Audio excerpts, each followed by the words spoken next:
Mari kita berdoa. Terima kasih Tuhan untuk hari yang indah, hari yang luar biasa. Jadikan hari ini hari berkat, hari mujizat Tuhan, hari damai sejahtera. Semoga kami mendengarkan firman-Mu, urapi kami dengan urapan kuasa Kudus. Berikan hikmat, kebijaksanaan, akal budi, pengertian. Berikan sukacita. Semua yang bukan dari Tuhan kami katakan dalam nama Tuhan Yesus, nama Tuhan Yesus. Roh Kudus pimpin kami, Roh Kudus pimpin kami, dan Roh Kudus berbicara atas kami.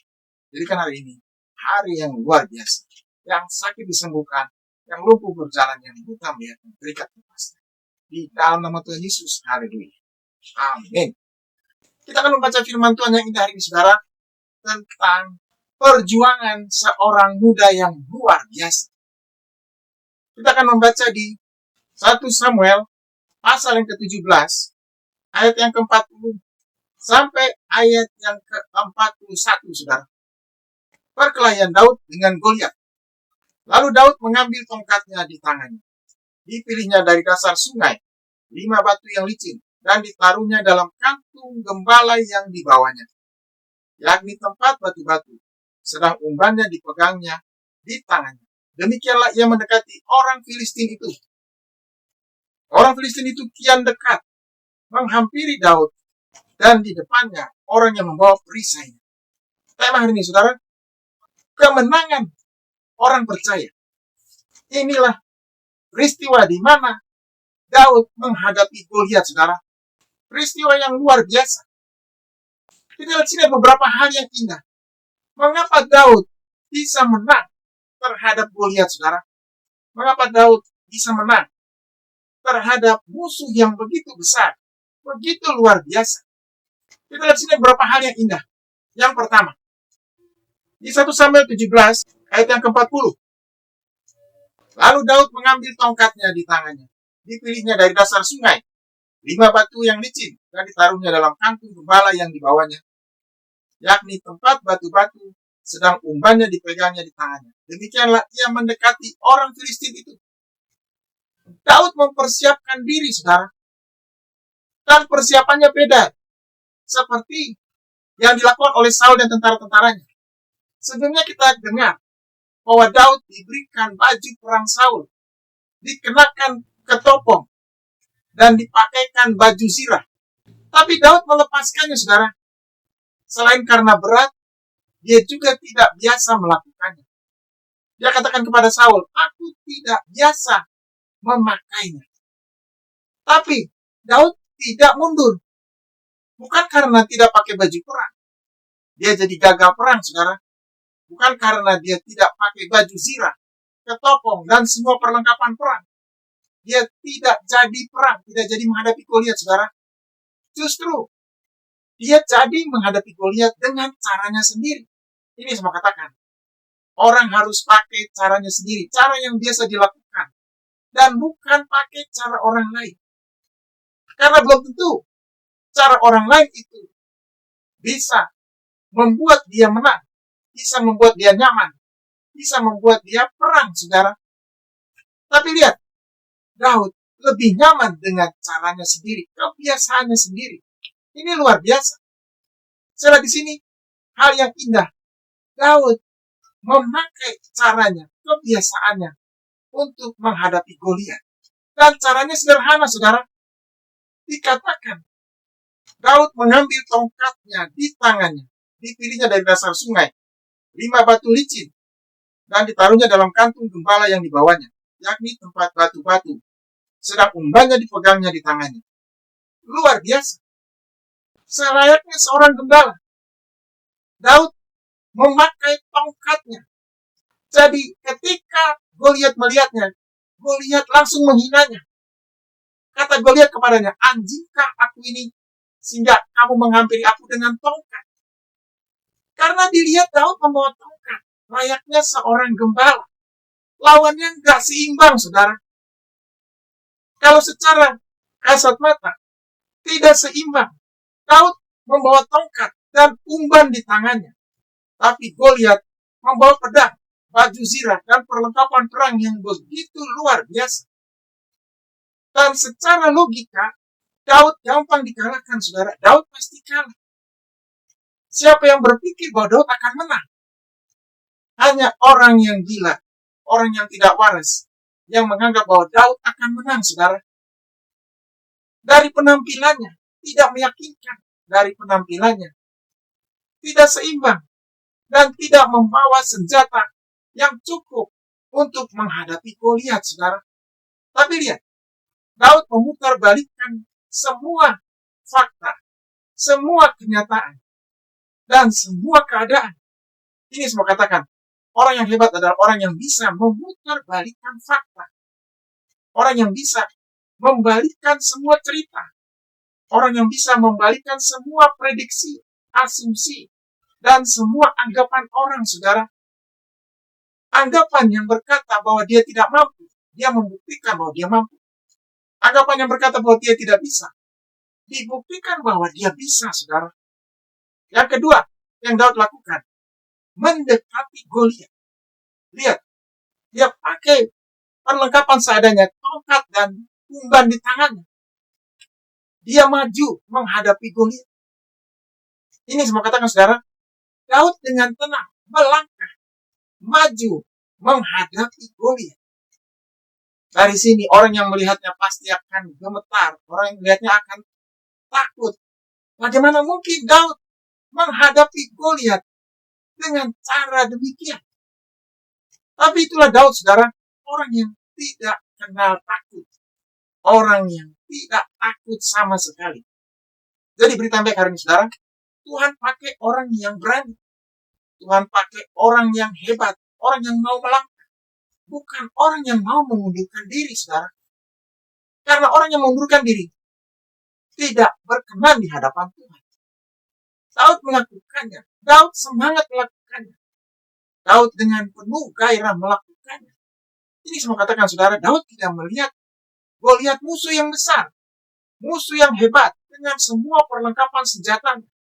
Tapi Daud melihat Goliat sebagai musuh yang harus dikalahkan, yang akan dikalahkan, saudara, dan pasti akan dikalahkan. Ini sama katakan, orang yang maju melangkah akan menang.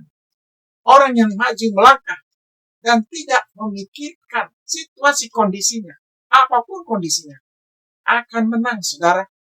Dalam bisnis, kalau saudara sedang bisnis, maju, cari peluang-peluang yang baru, maka saudara akan menang, saudara akan berhasil, saudara akan sukses. Tapi kalau saudara mundur, saudara melihat kegagalan, saudara melihat hal yang berat, tidak akan bisa menang, saudara. Tidak akan bisa berhasil. Daud memberi contoh yang luar biasa. Sekalipun di depannya ada bahaya, ada halangan yang besar, ada Goliat, dia tetap maju. Dia tidak berpikir untuk kalah. Dia tidak sama dengan Saul dan orang-orang Israel yang lari terbirit-birit, yang ngumpet di belakang bukit, saudara. Tetapi Daud berjalan menghadapi Goliat dengan kepercayaan diri, dengan keyakinan yang luar biasa. Yang ketiga, dikatakan di sini, apa yang Daud lakukan, saudara? Tidak mendengar semua hinaan orang Filistin itu. Tidak peduli dengan kata-kata Goliat. Tidak terpengaruh sama sekali, saudara. Apakah kata-kata Goliat kepadanya, saudara? Di 1 Samuel 17, ayat yang ke-43. Orang Filistin itu berkata kepada Daud, anjingkah aku? Maka engkau mendatangi aku dengan tongkat. Lalu demi para allahnya, orang Filistin itu mengutuki Daud. Pula orang Filistin itu berkata kepada Daud, hadapilah aku, maka aku akan memberikan dagingmu kepada burung-burung di udara dan kepada binatang-binatang di padang. Wow, luar biasa. Peperangan sudah dimulai. Inilah peperangan kata-kata. Kata-kata yang saling menjatuhkan. Goliat dengan yakinnya berkata dengan begitu luar biasa merendahkan Daud. Dan berharap Daud takut, Daud lemah, Daud tidak berdaya, mengundurkan diri, dan memilih untuk pergi dari medan perang, saudara. Tapi ternyata dia salah, karena Daud justru menghadapi. Daud membalas dengan kata-katanya juga, saudara, dan kata-katanya lebih hebat dari kata-kata Goliat. Yang keempat dikatakan di sini, kata-kata Daud, Di 1 Samuel 17 ayat yang ke-45. Tetapi Daud berkata kepada orang Filistin itu, engkau mendatangi aku dengan pedang dan tombak dan lembing, tetapi aku mendatangi engkau dengan nama Tuhan semesta alam, Allah Israel, barisan Israel, Allah segala barisan Israel, yang kau tantang itu. Hari ini juga Tuhan akan menyerahkan engkau ke dalam tanganku, dan aku akan mengalahkan engkau dan memenggal kepalamu dari tubuhmu. Hari ini juga aku akan memberikan mayatmu dan mayat tentara orang Filistin kepada burung-burung di udara dan kepada binatang-binatang liar, supaya seluruh bumi tahu bahwa Israel mempunyai Allah, dan supaya segenap jemaah ini tahu bahwa Tuhan menyelamatkan bukan dengan pedang dan bukan dengan lembing, sebab di tangan Tuhanlah pertempuran, dan ia pun menyerahkan kamu ke dalam tangan kamu. Luar biasa. Garis bawahi kalimat yang ini, saudara. Di 1 Samuel 17 ayat ke-47. Sebab di tangan Tuhanlah pertempuran, dan ia pun menyerahkan kamu ke dalam tangan kamu. Luar biasa. Jadi Daud membawa nama Tuhan. Daud membalas dengan kata-kata yang hebat, kata-kata iman. Ini adalah kata-kata iman Daud yang luar biasa. Jadi menghadapi musuh yang besar, bukan dengan kekuatan senjata, saudara, tapi dengan iman, dengan kata-kata iman. Tahu saudara bahwa kata-kata iman punya kuasa, penuh dengan kuasa. Kalau kita lihat tadi, kita dengar apa yang dikatakan Daud, kata-kata imannya itu penuh dengan keyakinan, penuh dengan kepercayaan diri, penuh dengan kuasa. Dari kata-katanya kita sudah lihat bahwa Daud akan menang, akan mengalahkan Goliat, bahkan akan memenggal kepalanya dan membuat semua orang Filistin pergi. Orang Filistin kalah. Ini luar biasa, saudara. Jadi Daud membalas dengan kata-kata yang hebat. Ini semua katakan setiap orang percaya punya kata-kata yang hebat, punya kata-kata iman di dalam dirinya, punya pikiran Tuhan, punya hati Tuhan. Untuk itu tidak boleh khawatir, tidak boleh cemas. Karena kata-kata iman menentukan. Kalau kata-kata iman kita menguatkan, menghibur, memberikan semangat, mendatangkan berkat, pasti kita akan mendapatkan kemenangan, mendapatkan berkat, saudara. Tapi kalau kata-kata kita lemah, kita tidak berdaya, kata-katanya penuh dengan keputusasaan, frustrasi mau bunuh diri, pasti kita akan lemah. Bahkan mungkin kita akan pingsan mati, saudara. Jadi, pilih hari ini apakah kita mau punya kata-kata iman, pengharapan, kasih yang luar biasa itu, atau putus asa, frustrasi mau bunuh diri. Bagi Daud, anti untuk frustrasi, putus asa, bunuh diri. Itu hanya dimiliki oleh orang-orang lemah, orang-orang kalah, seperti Saul, orang lemah, orang yang tidak berdaya, yang kehilangan roh Tuhan, saudara.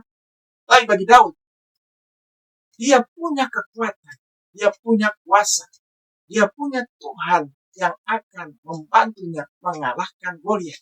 Bahkan dia berkata, sebab dari Tuhanlah kemenangan, dari Tuhanlah keberhasilan, dari Tuhanlah kemenangan besar itu. Tuhan akan membuktikan, akan memberikan kemenangan. Bukan kemenangan karena orang Israel punya kekuatan, punya senjata, tetapi karena kuasa Tuhan, saudara. Jadi menghadapi Goliat dengan kuasa Tuhan, dan pasti menang. Luar biasa. Hari ini Tuhan ingin setiap orang percaya tidak takut, tidak khawatir, karena punya Tuhan yang luar biasa. Bagi Daud, Tuhan yang disembah adalah Tuhan yang hebat, Tuhan yang luar biasa. Dia tidak ingin lemah hanya karena kata-kata orang. Dia tidak ingin lemah hanya karena kata-kata orang terdekatnya, anggapan orang. Tapi dia ingin kuat karena Tuhan yang menguatkannya. Tuhan yang memberikan kemenangan. Tuhan yang memberikan damai sejahtera. Dan Tuhan yang memberikan kesuksesan, saudara. Kita lihat apalagi yang terjadi di sini. Yang kelima, di 1 Samuel 17, ayat yang ke-49. Lalu Daud memasukkan tangannya dalam kantungnya. Diambilnyalah sebuah batu dari dalamnya. Diumbahnya. Maka kenalah dahi orang Filistin itu. Sehingga batu itu terbenam ke dalam dahinya. Dan terjerumuslah ia dengan mukanya ke tanah. Demikianlah Daud mengalahkan orang Filistin itu dengan umpan dan batu.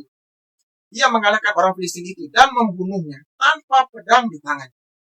Daud berlari mendapatkan orang Filistin itu, lalu berdiri di sebelahnya. Diambilnyalah pedangnya, dihunusnya dari sarungnya, lalu menghabisi dia. Dipancungnyalah kepalanya dengan pedang itu. Ketika orang-orang Filistin melihat bahwa pahlawan mereka telah mati, maka larilah mereka. Luar biasa. Daud membuktikan bahwa apa yang dibawanya, umban yang dibawanya, mampu mengalahkan Goliat. Bahkan tembus sampai ke dahinya. Sehingga Goliat jatuh. Dan Daud berdiri di atas Goliat, mengambil pedang Goliat dan memenggal kepalanya. Apa yang dilakukan Daud mengagetkan, saudara. Sehingga semua tentara orang Filistin yang melihatnya langsung lari, langsung pergi. Dan hari itu kemenangan besar diberikan kepadanya. Luar biasa. Ini saya mau katakan, Daud membuktikan apa yang dikatakannya. Jadi Daud sudah tahu bahwa dia akan menang. Ini kelebihan orang percaya, saudara. Kelebihan orang percaya adalah dia sudah tahu bahwa dia akan menang. Dia sudah tahu bahwa dia akan hebat. Dia akan berhasil. Karena Tuhan yang memberikan kemenangan. Tuhan ada di pihaknya. Roh Tuhan ada padanya. Hari ini, Roh Tuhan, Roh Kudus ada bersama dengan saudara, memberikan saudara kemenangan. Kemenangan dari semua pergumulan masalah, dari semua keterikatan, dari semua beban. Tuhan akan memberikan keberhasilan, Tuhan akan memberikan kedamaian. Bahkan Tuhan akan menjawab doa. Tuhan yang kita sembah, Tuhan yang luar biasa. Hari ini menjadi hari yang hebat, hari jawaban doa. Haleluya. Saat ini, saudara ingin didoakan, ingin dijamah Tuhan, ingin dilawat Tuhan, ingin disembuhkan Tuhan, ingin membawa semua pergumulan masalahnya kepada Tuhan. Di mana saudara berada, taruh tangan kanan saudara di dada, angkat tangan kirimu. Mari kita berdoa. Terima kasih Tuhan untuk hari yang indah, hari yang luar biasa. Tuhan melihat tangan-tangan yang terangkat, hati-hati yang terbuka. Tuhan masuk dalam hatinya, tinggal dalamnya beracara. Menguatkan yang lemah, memberikan penghiburan buat yang susah, memberikan kemenangan. Kemenangan atas semua pergumulan masalah, atas semua penyakit, atas semua kebutuhan-kebutuhan hidup. Baik itu pekerjaan, pelayanan, bisnis, karir, pasangan hidup. Tuhan memberikan yang terbaik. Tuhan memberikan yang luar biasa. Tuhan memberikan kata-kata iman, pengharapan, kasih itu ada di dalam hati. Dan semakin hari semakin luar biasa. Tuhan juga memberkati bangsa ini. Pemimpinnya dari pusat sampai daerah. TNI Polri dengan luar biasa. Jadikan bangsa ini bangsa yang diberkati. Bangsa yang menang dari semua pergumulan masalahnya. Bangsa yang maju. Bangsa yang hidup takut Tuhan. Dan diselamatkan Tuhan. Dalam nama Tuhan Yesus. Haleluya. Amin. Tetap semangat saudara, tetap kuat. Tuhan Yesus memberkati kita. Haleluya.